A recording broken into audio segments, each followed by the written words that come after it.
आपको कुछ नए तरीके के साइबर क्राइम जो हमारे देखने में आए हैं उनके बारे में जानकारी देना चाहते हैं। पहला जो है वो आधार कार्ड का मिसयूज़ है। हम लोग आधार कार्ड की जानकारी बहुत आसानी से शेयर कर देते हैं। हालांकि आजकल लोग सतर्क हो गए हैं, एटीएम पिन, कार्ड वगैरह इसकी जानकारी तो नहीं बताते, लेकिन आधार कार्ड की जानकारी शेयर कर देते हैं। उसकी फ़ोटोकॉपी भी करा के यहाँ वहाँ वो चली जाती, ध्यान नहीं देते। पीछे हमारे केस देखने में आए लुधियाना में कि आधार कार्ड का मिसयूज़ करके फेक सिम जारी हो गए। क्योंकि आजकल जब सिम जारी करते हैं उसके रूल्स चेंज हो गए। पहले बायोमेट्रिक में अंगूठा लगता था, आजकल दूसरे तरीके से डिजिटल केवाईसी होता है जिसमें अंगूठा नहीं लगता। तो आधार कार्ड किसी और का, फोटो किसी और की यूज़ करके कई एजेंटों ने इस तरीके का फ्रॉड किया है। तो इसमें खासकर ध्यान दें। कभी आपको मैसेज आता है कि आपके आधार कार्ड पे अगर कोई और सिम जारी हुआ है, तो जैसे ही वो मैसेज आता है वैसे ही तुरंत अपने सब्सक्राइबर को इन्फॉर्म करें, साइबर सेल को इन्फॉर्म करें, ताकि आपके आधार का फेक सिम के लिए मिसयूज़ ना हो। आगे फेक बैंक अकाउंट बन जाते हैं। इसका नुकसान क्या है, कल को कोई अपराध करेगा आपके सिम को यूज़ करके और बैंक अकाउंट को यूज़ करके, तो आप किसी न किसी समस्या में फंस जाएंगे। इससे अच्छा है पहले इसको टाइमली रिपोर्ट करें। दूसरा, ऑनलाइन चैट, फ्रेंडशिप, डेटिंग। आजकल आपने देखा होगा कि गूगल पे और जगह बहुत सारी ऐप्स चल रही हैं। इन ऐप पे लोग जाते हैं और अगर आप सर्च करेंगे इंटरनेट पे तो काफ़ी पीछे ऐसे केस आए, कई जवान लड़के जिन्होंने सर्च किया और ऑनलाइन कोई नंबर मिला उनको, उस नंबर से जाके उन्होंने बातचीत करी। बाद में वो लड़की नहीं, असल में कोई लड़का था, और उसने क्या किया कि उनके मोबाइल नंबर उसके पास आ गया। उस मोबाइल नंबर से उनकी फेसबुक प्रोफाइल पे चला गया, इंस्टा प्रोफाइल पे चला गया, वहाँ से उनकी पिक्चरें डाउनलोड कर ली, डाउनलोड करके एक फेक प्रोफाइल बना ली और उनके बारे में गलत बातें लिख दी। उनके रिश्तेदारों की, उनकी माताओं की, बहनों की फ़ोटो उसमें डाल के उस पर गलत टिप्पणियाँ कर दी। और फिर इन आदमियों को फ़ोन किया कि या तो तू मुझे 50,000 रुपये दे, 10,000 रुपये दे। कई कपल्स के भी ऐसे केस आए, उनकी भी कुछ तस्वीरें इस तरीके से उठा के नेट से उस बारे में गलत टिप्पणी लड़की के बारे में करके डाल दी। ऐसे केस में शरीफ आदमी ये सोचता है कि भाई मेरा कल को डिफेमेशन होगा, बदनामी होगी, तो वो उस ऑनलाइन हैकर के झांसे में आके पैसे डालना शुरू करता है। 5,000 रुपये देकर अपना पीछा छुड़ाने की कोशिश करता है, फिर वो 10,000 मांगता है। इस तरीके से पीछे एक कपल से 50,000 रुपये तक एक रैंसम ऑनलाइन ले गया।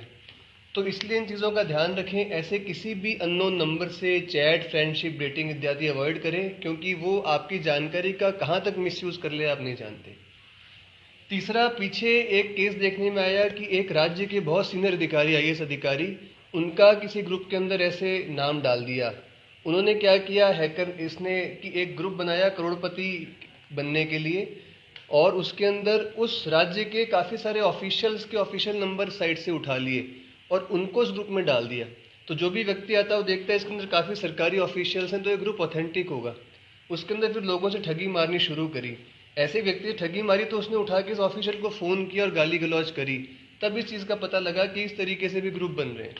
तो इसलिए कोई भी ऑनलाइन ग्रुप में आपको ऐड करता है, इसको अवॉइड करने के लिए व्हाट्सएप में एक फ़ीचर है जो कि आप सब यूज़ करें।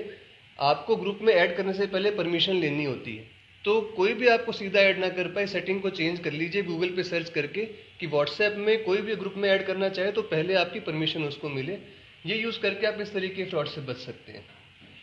तो आज के इन नए फ्रॉड्स के लाइट के अंदर ध्यान रखने वाली चीज़ें क्या है कि सबसे पहले तो जैसे ही आपको कोई मैसेज आता है कि आपके एटीएम से पैसे निकले या खाते से किसी दूसरे खाते में पैसे ट्रांसफ़र हुए, तुरंत अपनी बैंक को फ़ोन करें, साइबर सेल को फ़ोन करें और 112 को फ़ोन करें। यदि आप 2 घंटे से 24 घंटे में फ़ोन करेंगे तो हो सकता है कि पुलिस और बैंक आपकी मदद करके आपके पैसे वापस दिलवा दें। दूसरा, अगर कोई व्यक्ति आपको इस तरीके से फंसा लेता है अपने जाल में और आपसे ऑनलाइन रैंसम मांगना शुरू करता है, तो ऐसा रैंसम कतई मत दीजिए। तुरंत पुलिस को फ़ोन करिए, जाइए ऑफिस में मिलिए और पुलिस कोशिश करके इस व्यक्ति को पकड़ लेगी और आपका फाइनेंशियल लॉस होने से ज़रूर बचाएगी। तीसरा और आखिरी सबसे इम्पॉर्टेंट पॉइंट कि जैसे पुलिस आपको पहले बताती रही है अपने एटीएम कार्ड को, पिन को जिस तरीके से सुरक्षित रखना है, क्रेडिट कार्ड को, उतनी ही सावधानी आज से आप अपने आधार कार्ड के साथ भी बरतें। उसको भी एटीएम पिन की तरह ही सुरक्षित रखें ताकि आप इन फ्रॉड से बच सकें। सर, जैसे कि देखने में आया है कि जैसे ज़्यादातर लोग जैसे मोबाइल बैंकिंग बहुत यूज़ करते हैं, इंटरनेट बैंकिंग बहुत यूज़ करते हैं, ओटीपी आती है, ऑनलाइन शॉपिंग बहुत करते हैं। सर, वहाँ से भी चांसेस रहते हैं कि आपका जो वो OTP वगैरह या आपकी जो लॉगिन है वो लीक हो सकते हैं, ऑनलाइन ट्रांजैक्शन आपकी लीक हो सकती है? देखिए, जैसे पिछली बारी हमने पिछली सीरीज में डिस्कस किया था कि ओटीपी वगैरह के फ्रॉड तो बहुत कॉमन है। उसके लिए आपको क्या करना है, जैसे ही ओटीपी आता है तो तुरंत किसी से शेयर मत करें। और दूसरा देखें कि आपने क्या इससे पहले कोई ट्रांजैक्शन इनिशिएट करी थी, क्योंकि ओटीपी किसी भी ट्रांजैक्शन के 1 मिनट के अंदर आ जाता है। अगर आप अपनी बैंक की साइट पर गए हैं, आपने खुद कुछ ऑर्डर किया है और ओटीपी आया है, तो साफ जाहिर है कि ओटीपी आपके ट्रांजैक्शन का ही आया है। उसमें भी ध्यान रखें, देखें कि ओटीपी आपकी बैंक की आईडी से आया है, क्योंकि आजकल हैकर इतने स्मार्ट हो गए कि आपने एक ट्रांजैक्शन किया और 2 ओटीपी जनरेट होते हैं, एक असली और एक नकली। तो इसलिए बहुत सावधानी बरत के ओटीपी को यूज करना। सर, जैसे कि कुछ लोग जो हैं वो आम लोगों से सिम खरीद लेते हैं, कहीं भी गली नुक्कड़ पे सिम खरीद लिया, वहाँ पे अपने प्रूफ दे दिए, तो लगता है कि वहाँ पे भी जो हमारे प्रूफ है वो भी लीक हो सकते हैं कहीं ना कहीं।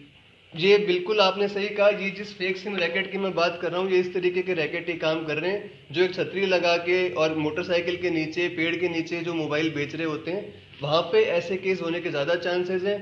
एक आदमी का आधार कार्ड लेके उसके ऊपर 5-6 लोगों को सिम जारी कर देते हैं और हर एक की जिम्मेदारी सिर्फ आपके आधार कार्ड की होती है।